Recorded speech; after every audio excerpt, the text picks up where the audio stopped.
присоединению Гренландии. Но вы знаете, это только... We need Greenland for national security and international security. So I think we'll go as far as we have to go. Yeah, Donald Trump's view on Greenland is really quite interesting. Greenland, whilst it's administratively controlled by Denmark, there has been an international agreement between Denmark and the United States from the end of the Second World War, allowing the United States to put as many military bases on Greenland as it wants to. So, there's a Greenland, and Greenland has got no defense forces. So if Donald Trump wants to take it over, he could walk in tomorrow. He doesn't need to fire a shot and wrestle control of it. But the international implications of that, from a geopolitical perspective, would be absolutely huge. So why he's got all this rhetoric about Greenland, I don't know, unless he's using that to put pressure on Canada. And Canada is in a slightly different position in that, it is a nation state with a very large coast up into the Arctic. We've seen Russian expansionism into the Arctic, but it's not just Russian expansionism. We're seeing Chinese expansionism. And if you look at Trump's geopolitical commentary on Greenland, Canada, I think we have to bring Panama into that as well. And then you look at that, and those are all routes for shipping to potentially go from the Pacific into the Atlantic, taking a shorter route and therefore saving dollars.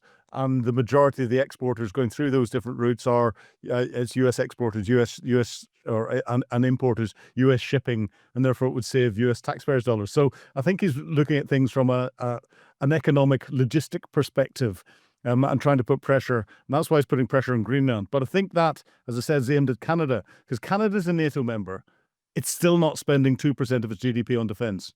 And therefore, he wants that upped. Now, it's on a path to do that. But Canada is also a member of the Five Eyes community. And again, Donald Trump will be upset that Canada is not paying its way. And I think he may be using his rhetoric, and I can't see it being any more than political rhetoric on Greenland to try and provide additional threats towards Canada, because he's working that, and that'll tie in with the tariffs and everything else that he's doing in Canada.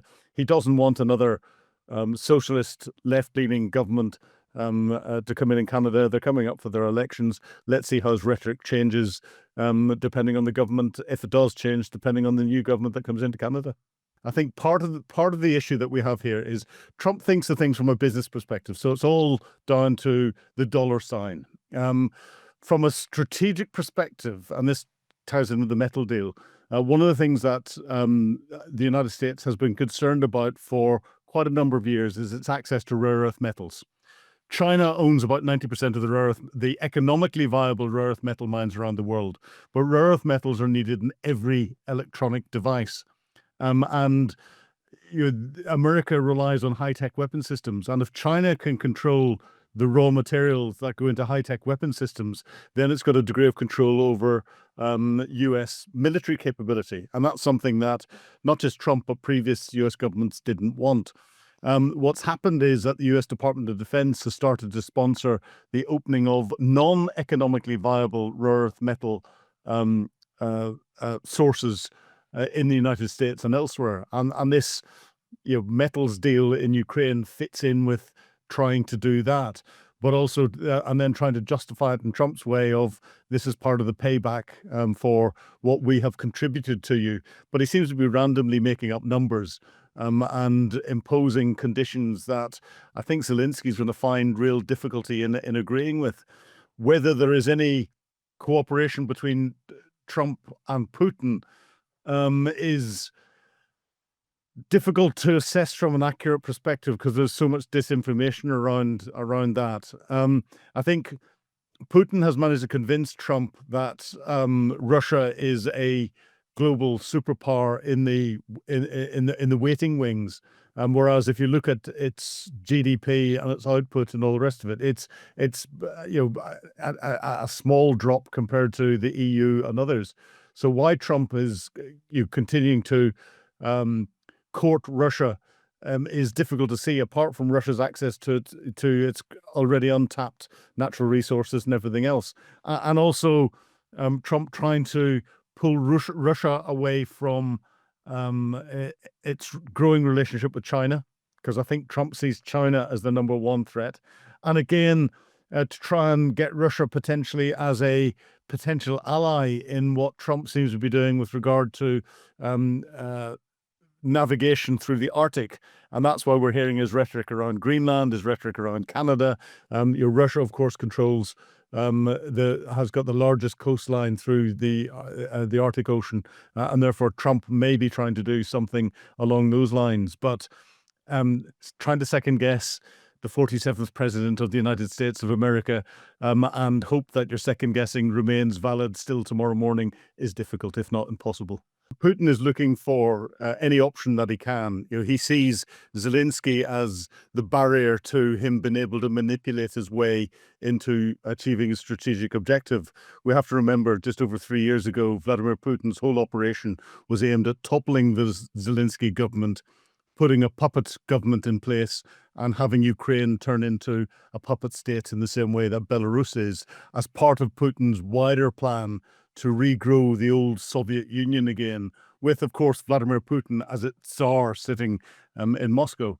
And every opportunity he's had to try and push Zelensky away, he's failed at it. And therefore, he's now trying to manipulate the negotiations that are going on in the international community.